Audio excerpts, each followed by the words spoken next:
വിദ്യാദീപത്തിൻ്റെ പുതിയൊരു വീഡിയോയിലേക്ക് എല്ലാവർക്കും സ്വാഗതം. 2ാം ക്ലാസ്സിലെ 6ാമത്തെ യൂണിറ്റായ ഞാനാണ് താരം എന്ന പാഠത്തിലെ ആദ്യ ഭാഗത്തെ പ്രവർത്തനങ്ങൾ ഉൾപ്പെടുത്തിയ വീഡിയോയാണിത്. യൂണിറ്റ് 6 ഞാനാണ് താരം. സബീന ടീച്ചർ വെള്ളം നിറച്ച ബക്കറ്റ് മേശപ്പുറത്ത് വെച്ചു. ചുറ്റിലും നിൽക്കുന്ന കുട്ടികൾ എന്തൊക്കെയോ പറയുന്നുണ്ട്. ബക്കറ്റിലെ വെള്ളം കാതോർത്തു. അവരുടെ സംഭാഷണത്തിൽ നിന്ന് ഒരു കാര്യം പിടികിട്ടി. ഇന്ന് ക്ലാസ്സിൽ ഞാനാണ് താരം. അയ്യോ, ആരാ ബക്കറ്റ് തള്ളുന്നത്? എനിക്ക് പേടിയായി. ബക്കറ്റെങ്ങാൻ താഴെ വീണാൽ തീർന്നു കാര്യം. എന്താണിവരുടെ പരിപാടി? ഒരു എത്തും പിടിയും കിട്ടുന്നില്ലല്ലോ. ഏതായാലും കാത്തിരിക്കുക തന്നെ. ബ്ലും! പെട്ടെന്ന് ബക്കറ്റിലേക്ക് ഒരു പന്ത് വന്നു വീണു. വീഴട്ടെ, ഈ പന്തിനെയൊക്കെ ഞാൻ എന്തു ചെയ്യുമെന്ന് കണ്ടോളൂ. നോക്കൂ കുട്ടികളെ, ഈ പന്ത് വെള്ളത്തിൽ മുങ്ങുന്നുണ്ടോ? ഇതുപോലെ എല്ലാ വസ്തുക്കളും വെള്ളത്തിൽ പൊങ്ങി നിൽക്കുമോ? ടീച്ചർ ചോദിക്കുന്നത് കേട്ടു. പിന്നെ ഒരു ബഹളമായിരുന്നു. കുട്ടികൾ കയ്യിൽ കിട്ടിയതെല്ലാം ബക്കറ്റിൽ ഇട്ട് നോക്കി. പെൻസിൽ, ആണി, ചോക്ക്, റബ്ബർ ബാൻഡ്, നാണയം, അങ്ങനെ പലതും. ഓ, ഈ പിള്ളേരുടെ ഒരു കാര്യം! ഇവയെല്ലാം വെള്ളത്തിലിട്ട് നോക്കണോ? വെള്ളത്തിൽ മുങ്ങുന്നതും പൊങ്ങിക്കിടക്കുന്നതും ഏതൊക്കെയെന്ന് ഇവർക്കറിയില്ലേ?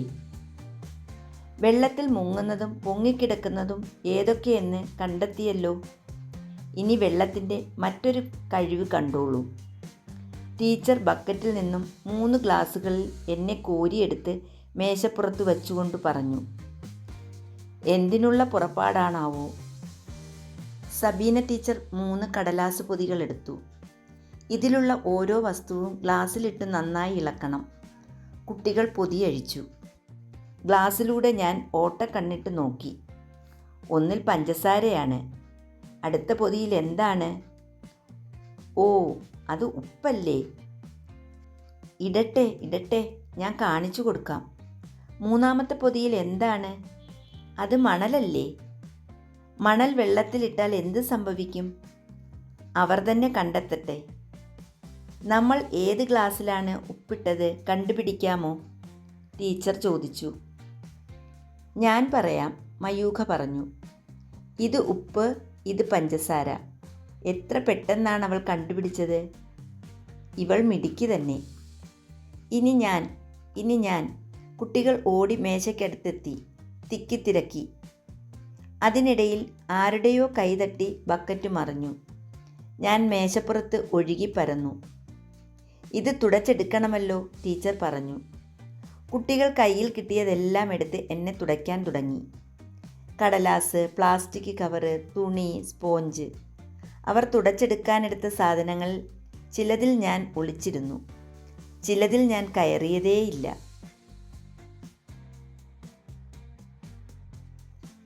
എഴുതാം.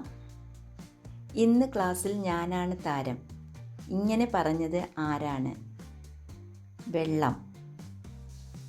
എന്തായിരിക്കും അങ്ങനെ പറയാൻ കാരണം?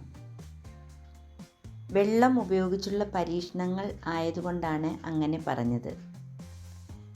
ബക്കറ്റിലെ വെള്ളം ഉപയോഗിച്ച് ക്ലാസ്സിൽ ആദ്യം നടത്തിയ പരീക്ഷണം എന്തായിരുന്നു? വെള്ളത്തിൽ മുങ്ങുന്നതേത് പൊങ്ങുന്നതേത് എന്ന് കണ്ടെത്താനുള്ള പരീക്ഷണമായിരുന്നു ആദ്യം നടത്തിയത്. എന്തൊക്കെ സാധനങ്ങൾ ഉപയോഗിച്ചു? പന്ത്, പെൻസിൽ, ആണി, ചോക്ക്, റബ്ബർ ബാൻഡ്, നാണയം എന്നിവ ഉപയോഗിച്ചു.